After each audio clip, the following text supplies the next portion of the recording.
When we think about the people we admire most, when we look back on history, it's usually not the people who took on the small fights. It's the people who took on big challenges.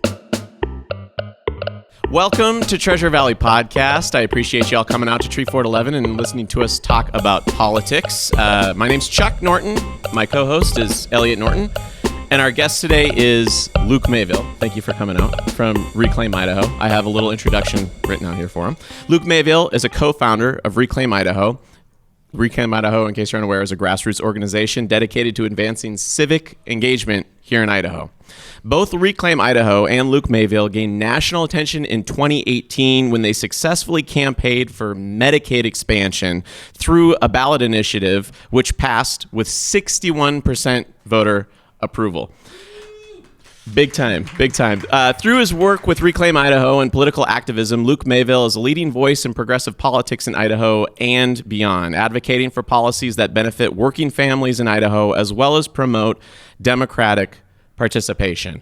And that's super important right now, is making sure that people are engaged in the vote, especially, with the news coverage of politics that is happening currently.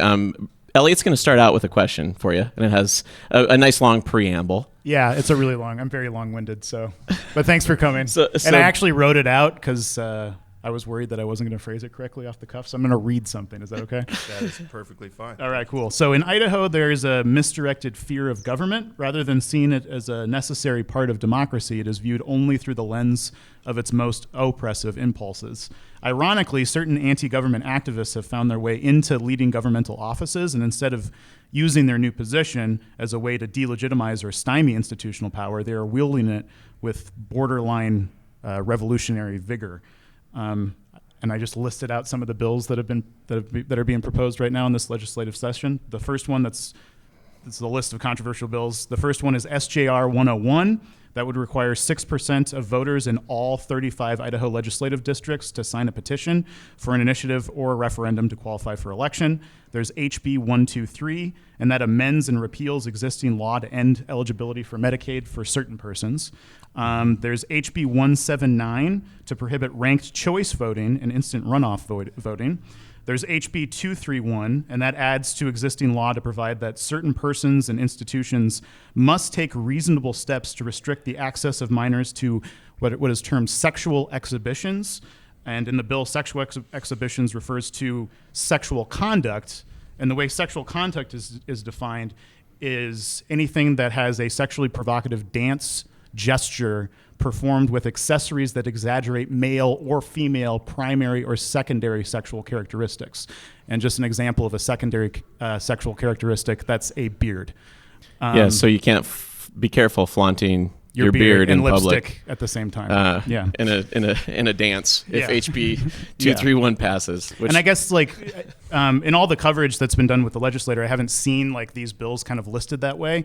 And I guess my big question to you is, how do you decide the intent behind these laws? Are these cynically put forward solely to win elections? Or do you believe these ideas are broadly supported? And if they aren't broadly supported, then what is wrong with our government's plumbing that they get so much traction in the legislature as well as the media? Was that a lot to chew on? It's a lot, but I think it's a good start. I think I can take that on. And maybe we could, address different aspects of it over the next half hour, and we might get to all of it. But I think generally what motivated us to get started as Reclaim Idaho is just a deep sense that our government is not serving the basic needs of the majority of the population, especially, as Chuck mentioned in the description of what we do, working people, working families, people who don't tend to have a whole lot of power and political influence. They do still have a vote, but that doesn't seem to matter that much in terms of what the government actually prioritizes. So a number of these really, oppressive or silly or just wrong-headed bills that you've mentioned, Elliot, the one common theme with all these bills is none of them are being demanded by the majority of the population. They're coming from somewhere else. In the case of, I think it's complicated where they're coming from and what the motivation is. I think it's different based on the bills. I think when you look at things like the crackdown on public performances of things like drag shows, or the crackdown of books that some legislators don't like in libraries and schools, and the crackdown on so-called social justice curriculum in colleges and high schools, there is some popular support for those bills. It's not the majority, but there is something like a panic right now all across our country. And I think the best explanation for it is just a deep discomfort and fear that people have that the culture is moving beyond where they're comfortable with along a number of different dimensions. And when we've gone out and talked to people, it is disturbing how many people will actually echo some of these things when you talk to people face to face. For example, when we went out and collected signatures over the last year to get an initiative on the ballot to increase funding for public schools, you did hear people voicing a lot of concerns about what's happening in our schools, where in our view those concerns weren't actually reflected in the reality of what's happening in our schools, but the deep fear and worry is still out there. So on one side, with some of these bills, these legislators are at least responding to a very vocal minority in the population that's deeply afraid of where they believe American culture is going.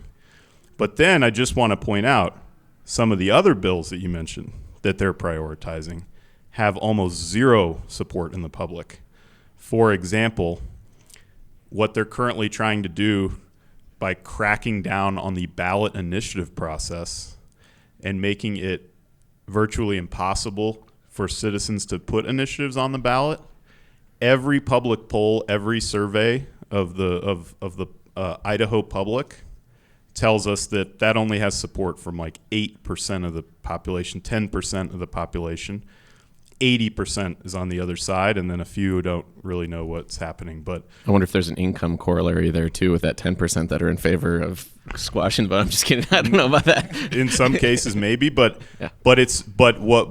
And you find that all across the country.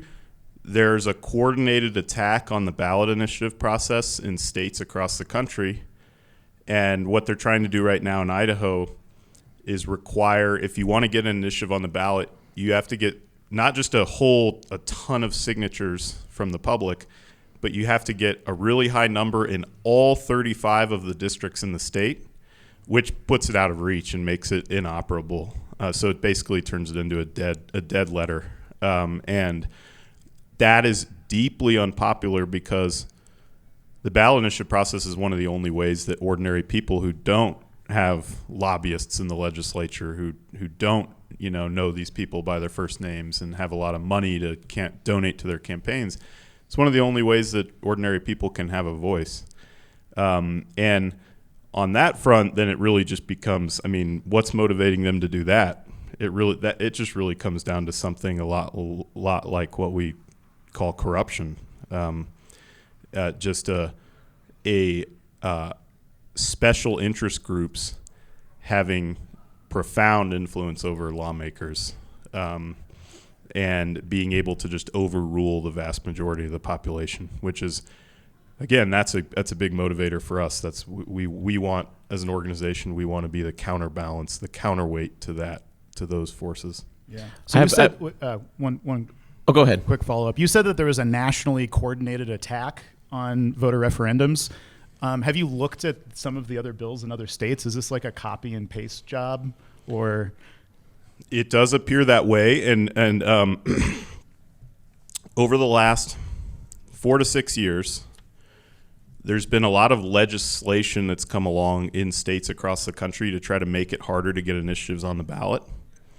In 2021, Idaho passed a major law. It was called Senate Bill 1110, that actually passed this 35 district requirement to get an initiative on the ballot that I mentioned a minute ago, this very oppressive law. They put it on the books. It was the law. But our organization sued them and filed a lawsuit with the Idaho State Supreme Court. The Idaho State Supreme Court ruled in our favor unanimously, struck down the law.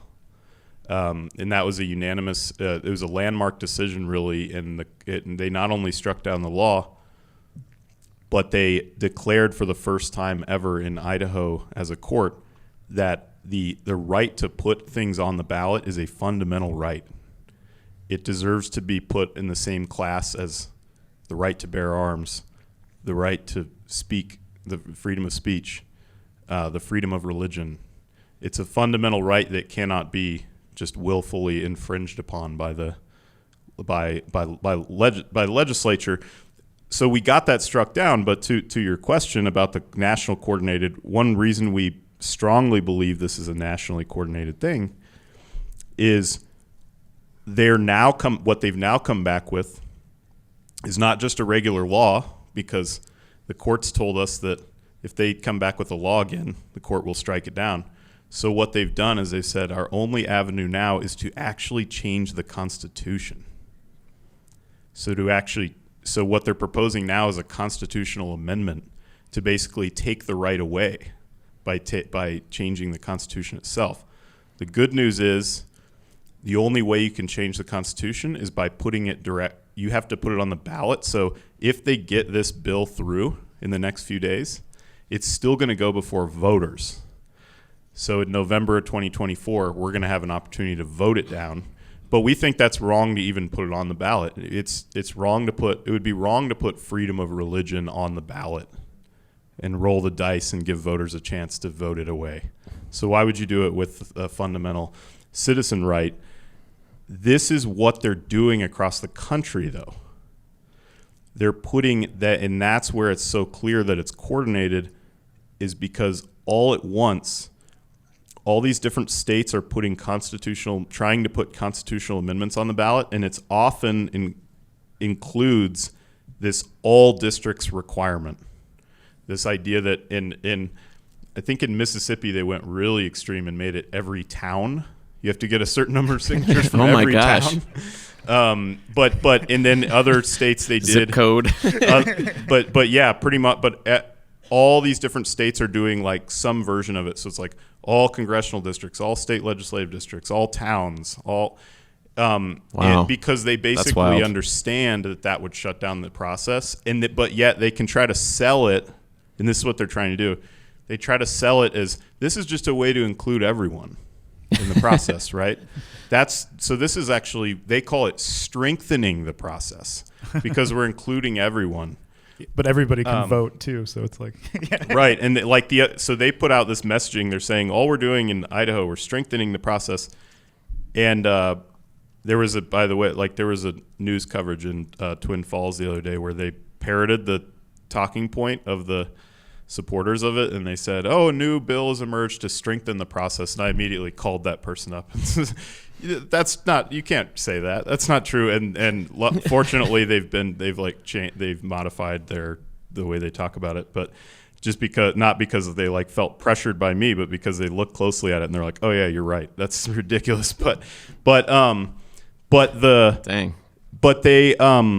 They're doing it all across the country, and it appears to be.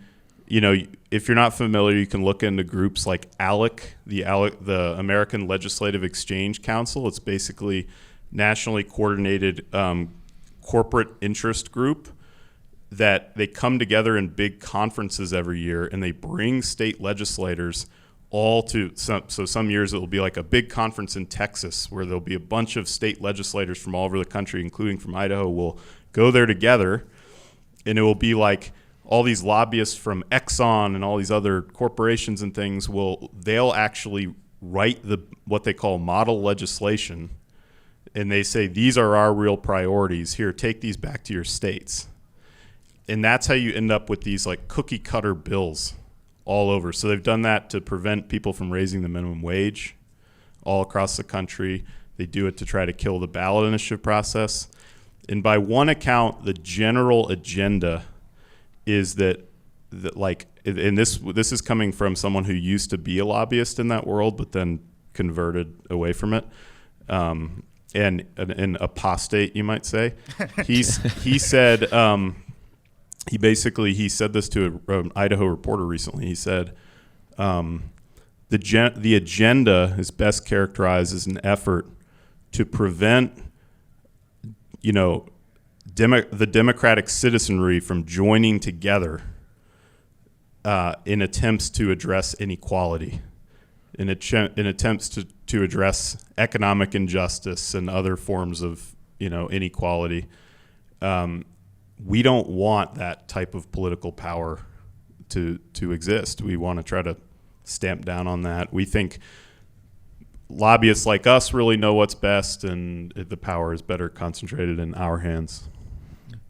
Wow, that's really wild. I kind of want to talk about the fact that obviously your organization and you are incredibly focused on the importance of democracy and our legislature acting in a way that represents their actual constituents, rather than, I'll just call it, focusing on aspects of outrage of concerned citizens.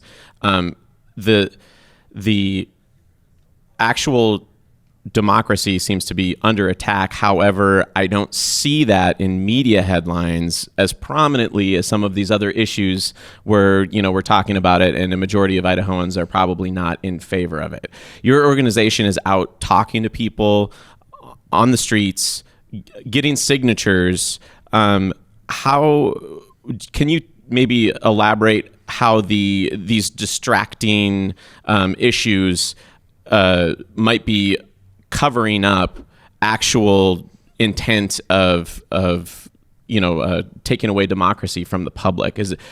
Are those types of tactics effective? Is that a tactic to try to distract the population? So when you're out there bringing the point that democracy is under attack right now, and everybody's concerned about what someone's wearing at a drag show, is that a problem? Is that a tactic that you see being used? Yeah, I guess like how conspiratorial is it? Is it or is it just like kind of misaligned incentives mainly? Yeah, good point. I tend to be skeptical of kind of like unified, conspiracy theories that there's like one grand intention behind these things, and a lot of times it's kind of a lot of bad actors aligning in their interests all at once. But there certainly is a dynamic that happens where legislators and lobbyists see opportunity in these kind of like issues that I would call kind of moral panic issues, and sometimes they're called culture war issues. So all the controversy around drag shows, all the controversy around libraries and what books, like, they notice that those are the issues where there is at least some real fervor out there in the population. Again, not the majority, but there is some real fervor. So lobbyists and legislators do latch onto that as a way to stir people up. And here's where I would point to a very real, I don't know if I'd call it like a conspiracy, but I definitely call it a strategy. There are special interest groups that are powerful in Idaho that are more of the kind of anti-government, as you mentioned earlier, Elliot, kind of worldview. And their main agenda is more of the anti-democracy, anti-government agenda, where they want to dismantle public institutions. So, for example, they're outright opposed to public education. They want to end public education. These are some of the most powerful interest groups in Idaho. They actually say, we want to end, they say it like it's not me, they've said it in their newsletters and things, we want to completely defund and end public education. But they know that that's not popular. Like that, in every public opinion poll, it's clear. The vast majority of people support public education.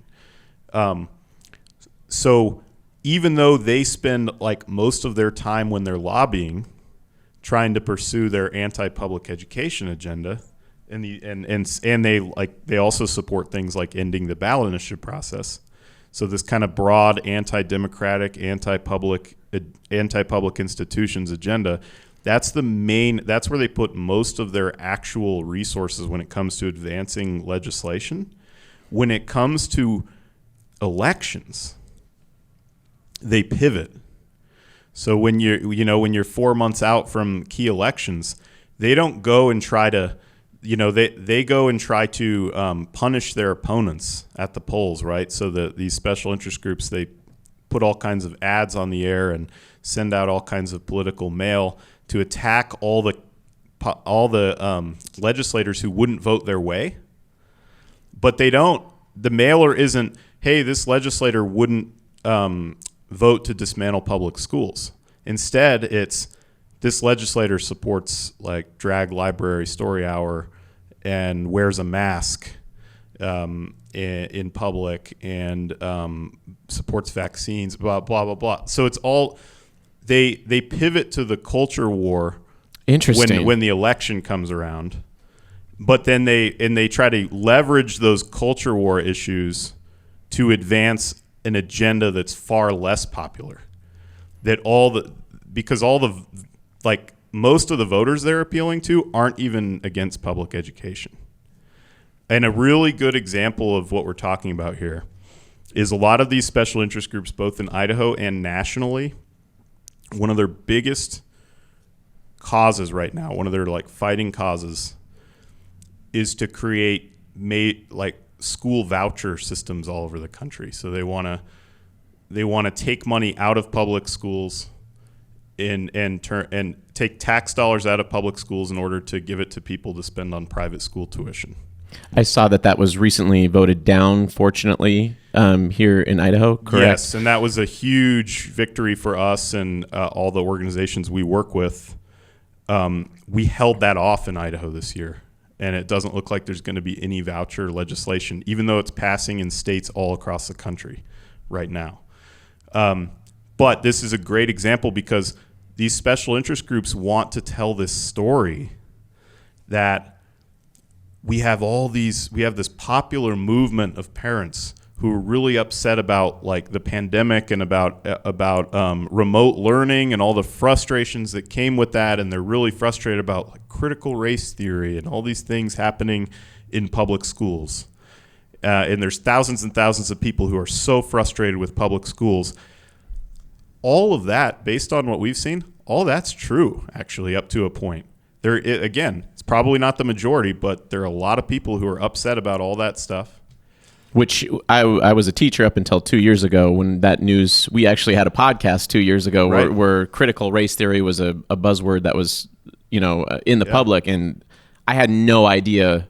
I had to look it up. I had no idea what that was. None of these none of these issues were being taught in the classroom. It was just it just seemed to spawn from somewhere out of the media. And and I'm not saying there's not much truth in the actual accusation, but there's truth that a lot of people are paranoid about it and worried about it. But here's the thing. They try to take these special interest groups try to claim people are so frustrated with the public schools that they're willing to defund them. They're willing to that they're also demanding that money be taken out of them and put into private schools instead. That is not true at all. And we found that, and we knew that because we spent the last year going out and trying to get people to sign an initiative to increase funding for public schools. And like thousands of times we had the interaction with someone where they would say, oh, the public schools, I got to tell you, I'm worried about that critical race theory and that other stuff. And we would talk it through with them and say, oh, well, this initiative actually isn't about the curriculum. It's just whether you support things like making sure teachers can make a decent living so that they don't move out of the state, right? And when we made that argument, people would say, oh, okay, yeah, I support paying teachers more. I support public schools. I'm just worried about the curriculum stuff. So that's an example, like of this dynamic where these special interest groups, they try to stir up the culture war issue in order to, attack like at the heart to support their deeper agenda, which is to attack these basic public institutions and democracy itself. And it's organizations like ours that have to come out, and people have to speak up and make sure that at the very least we're holding the line against their attacks on democracy and their attacks on the most basic public institutions that we cherish, whether it's voting, being able to send your kid to a good school, being able to send your kid to a library, in being able to have a hospital in your community that you can access, just basic things like that.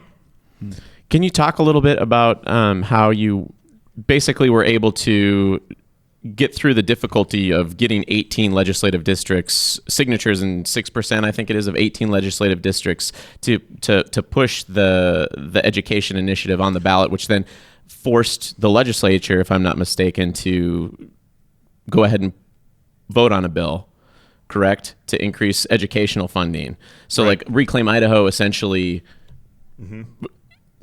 forced the legislature to put into law something that was popular with the people. That's right. And how did that process feel? And did you have any discussions with any of the legislatures, and what changed there to get them to do that?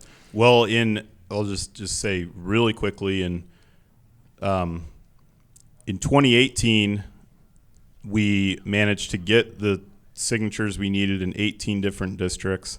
We got Medicaid expansion on the ballot. That passed, as you mentioned earlier, Chuck, with 61% of the vote. And then that program went into full effect. And there are now over 100,000 people getting Medicaid health care coverage because of that in Idaho. And then our second big push was for this public education initiative, and we had a couple different rounds of that. The first time we got shut down by the pandemic, and then we came back, and we had this initiative called the Quality Education Act. It would make the biggest increase in public education funding that we've seen in several decades, over $300 million a year. We got that we got the signatures once again to get that on the ballot, and then something extraordinary happened. The governor, all of a sudden, not long after we got it on the ballot, called an emergency special session. It was the off season for the legislature. They were all back home. He called an emergency legislative session. How much does that cost? I'm just wondering. Quite a lot. At least probably tens of thousands of dollars. But every legislator in Idaho had to, drop what they're doing and go back to the Capitol, dust off their suit or whatever and go back to the Capitol and take off their spurs. Yeah, exactly. And for a one-day session where the governor was putting on the table one single bill and they had to vote up or down. And the bill, and we've got to just step back. What was our initiative? Our initiative was increasing funding for public schools by over $300 million a year, paying for it by taxing high-income earners and corporations. So we would have restored the corporate tax rate in Idaho to what it used to be, not some big new amount, but just what it used to be 20 years ago and what it was in the 1990s. And then we were adding a new tax just on the amount you made over your first $250,000. So now we're not going to touch all of you. Don't worry, we weren't going to touch your first $250,000 that you make in a year, but just the amount you make above that, we were going to add a new tax to that. And if you're a married couple, $500,000. So, but that would have been enough to increase funding for education by over $300 million. So that was our proposal. The emergency special session, what they came in and did is reversed their tax proposal and actually made the income tax slightly less fair rather than more fair, and our view is ours would have made it more fair. Made it slightly less fair. And then it also, their bill repealed our initiative even like before it even got voted on. So it made it so that even if it were to get voted on, it would be repealed. However, believe it or not, we believed in the big picture it was a victory because the big positive part of the proposal was that they put forward actually more funding for education than we, so that they put forward $410 million for education, which is and here's the basic dynamic of it. And this really speaks to the potential of getting citizens organized and bringing people together around a common agenda.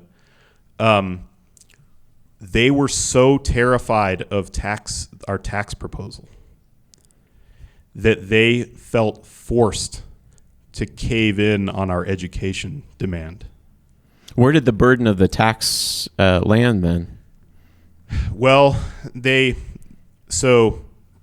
what they did was they changed the way that it became less fair is that the top tax rate was 6%, and they basically created a flat tax, so everyone now pays the same income tax rate, and it's 5.8%. And so everyone's income taxes pretty much remain the same or went slightly down, but the big beneficiaries of that are the people who make the most money. So that's the sense in which it's why it became less fair. But here's the thing: the total tax cut that they passed was only about $150 million, which is a large tax cut, but compared to a $410 million funding increase, the education part was much bigger than the tax part, and people knew that, and that's why the far right in the legislature opposed the governor's plan, and all the kind of slightly more moderate, and then all the Democrats all supported the governor's plan because they thought, oh, even though the tax part's not great, the education part's a big breakthrough. And just to give you a sense, as we speak, within the next few days, they're going to vote to push all that funding through, and it's going to be by far the biggest raise for teacher salaries in decades. It's going to be about $6,000 a year is what they're talking about. Oh, wow. And that, I mean, well, they're God willing, it all happens. But then it's also another part that we're really proud of, because this was one of our big demands that we were talking about with our signature drive. They're putting a large amount of money into support staff wages.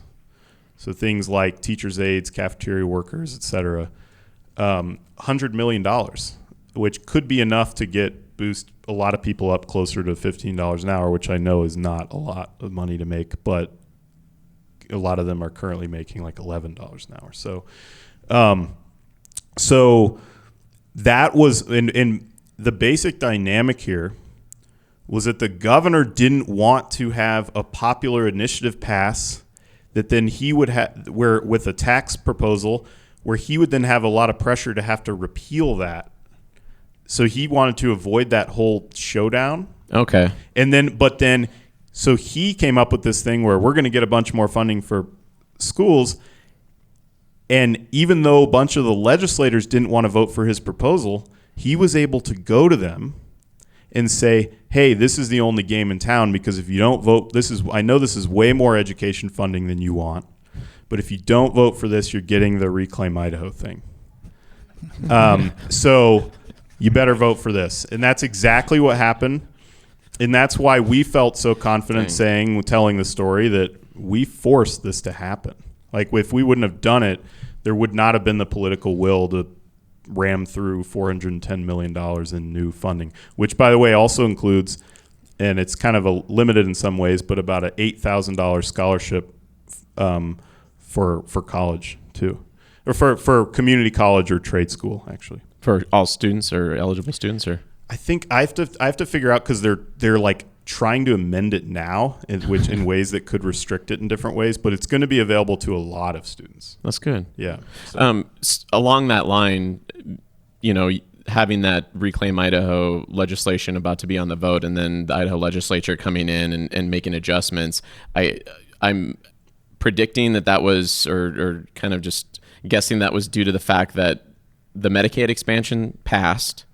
And right now it seems like the Idaho legislature is trying to go and usurp what the Idaho voters voted in place, correct? As far as repealing the 61%, and we haven't even touched on that. And I don't see a lot of news coverage about that either, which is surprising to me. But in basically 5 years after Reclaim Idaho put that ballot initiative on the ballot, people voted in favor of it overwhelmingly.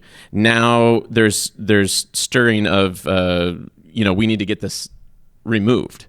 Like, we have to undo what Idahoans voted in place. Can you talk on that process? The bad news is that there are still powerful legislators that are trying to repeal the Medicaid expansion program. They actually put forward a bill that would completely repeal Medicaid expansion and take Medicaid coverage away from 100,000 people.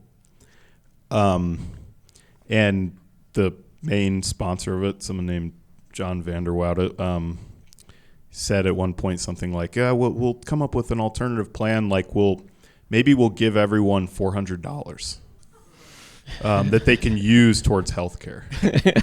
And I'm just thinking, like, maybe that would pay to, like, sit in a waiting room for a couple minutes. So, like,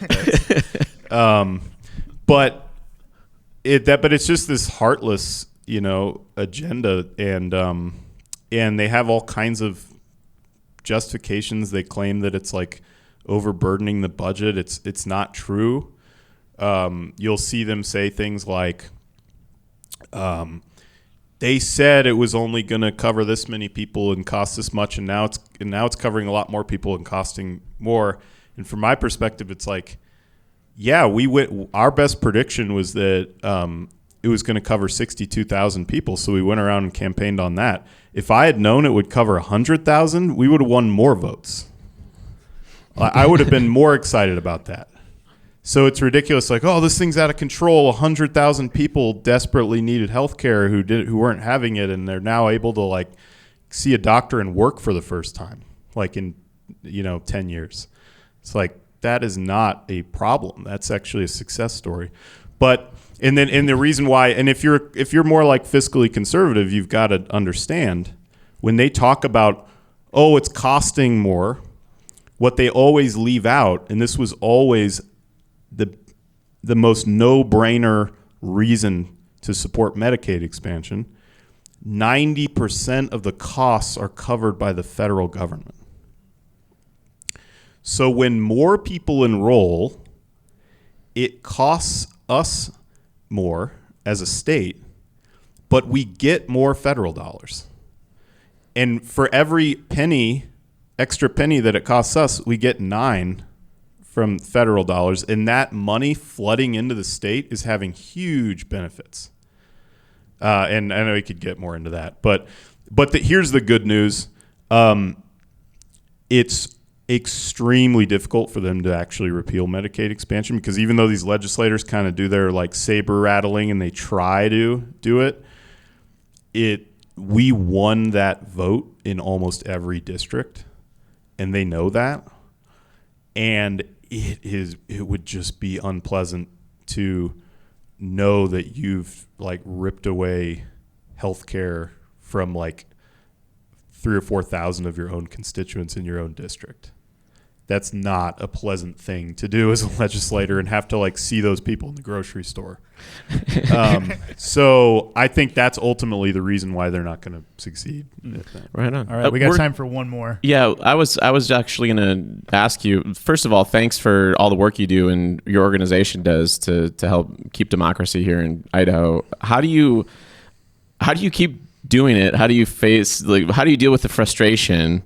Like, obviously with the education and the Medicaid and people talking about repealing it, and you're doing all this work. How do you keep a positive outlook, and how do you keep pushing this? Like, get some advice for all of us that get frustrated with politics, just Thanksgiving and Christmas especially, I guess.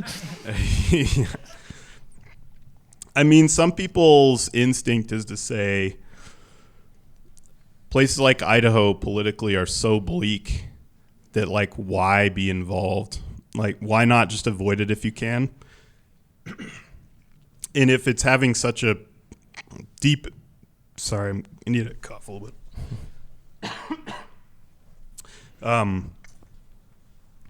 And if it's just something that you personally can't stand, why not actually leave?